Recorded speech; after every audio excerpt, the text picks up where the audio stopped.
ప్రస్తుతం సోషల్ మీడియాలో అటు నటీనటులు మొదలు నెటిజన్ల వరకు అందరూ కొండా సురేఖపై మండిపడుతున్నారు. సురేఖ చేసిన వ్యాఖ్యలపై ఇండస్ట్రీ వర్గాలు బగ్గుమంటున్నాయి. రాజకీయ లబ్ధి కోసం ఎలాంటి సంబంధం లేని వాళ్ళ గురించి ప్రస్తావించారు. అక్కినేని నాగ చైతన్య, సమంతల డైవర్స్ గురించి చాలా అసభ్యకరంగా వ్యాఖ్యానించారు.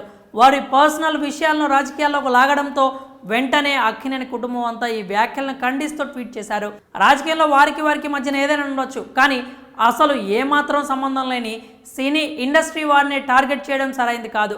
ఈ క్రమంలో ఇప్పుడు నాగార్జున మంత్రి సురేఖపై పరువు నష్టం దావా వేశారు. అక్కినేని కుటుంబం వరుస ట్వీట్స్ తర్వాత ఇండస్ట్రీలో బిగ్ స్టార్స్ కూడా వారికి మద్దతుగా నిలిచారు. బాధ్యత గల పదవిలో ఉన్న మంత్రి కొండా సురేఖ ఇండస్ట్రీ వారి వ్యక్తిగత విషయాలను మాట్లాడటం తప్పు అని ఇండస్ట్రీలోని ప్రతి ఒక్కరూ స్పందించారు. దీనితో కొండా సురేఖ సమంతకు క్షమాపణలు చెప్తూ ఓ పోస్ట్ చేశారు. కానీ అక్కినేని కుటుంబం మాత్రం ఆ విషయాన్ని అక్కడితో వదిలిపెట్టలేదు. ఇప్పటికే అవ్వాల్సిన డ్యామేజ్ అయింది కాబట్టి నాగార్జున ఆమెపై పరువు నష్టం దావా వేశారు. తన ఫ్యామిలీ పరువుకు భంగం కలిగించారంటూ పిటిషన్ దాఖలు చేశారు.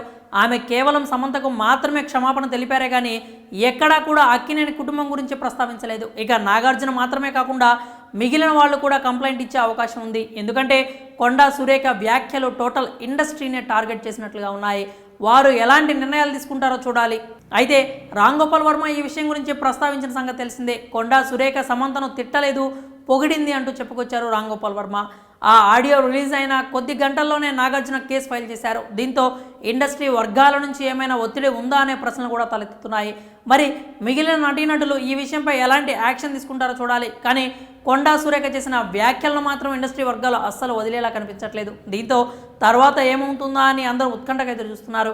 మరి ఇప్పటికైనా కొండా సురేఖ ఈ విషయంలో స్పందిస్తారో లేదో చూడాలి. ఏదేమైనా ఇది చిన్న విషయం అయితే కాదు. ఇండస్ట్రీ వర్గాలు దీనిపై ఏదో ఒక కఠిన నిర్ణయమే తీసుకునేలా ఉన్నారు. ఇక ఈ విషయంలో ఎలాంటి పరిణామాలు చోటు చేసుకుంటాయో చూడాలి. మరి నాగార్జున కొండా సురేఖపై పరువు నష్టం దావా వేసిన విషయంలో మీ అభిప్రాయాలను కామెంట్స్ రూపంలో తెలియజేయండి.